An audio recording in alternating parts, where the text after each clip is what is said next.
Hello hi सांग माने नमस्कार जय जगन्नाथ।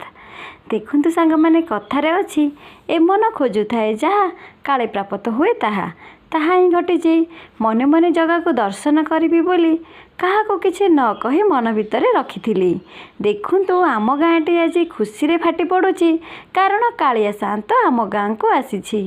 बुढ़ा बुढ़ी ठारू आरंभ करी झील बोहू ता साथी रे भाई भौणी पिलाए सबू नाच गीत मजी जाइछन्ति तारी लीलारे खुशी रे लहरी खेली जाइछि आमरी गाँव रे।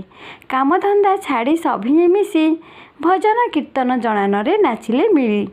खाली आमरी ठाकुर नुहे से तो जगतर नाथ सेथिलागि ता ना हेइछि जगन्नाथ। हे प्रभु जगन्नाथ एतिकी आशीर्वाद कर समस्तंकु भल बुद्धि सद्बुद्धि दियो। संध्यार समय थिला अत्यंत खुशीकर कारण कालिया शांत सहित मिसी जाइथिले ग्रामवासी वृंद।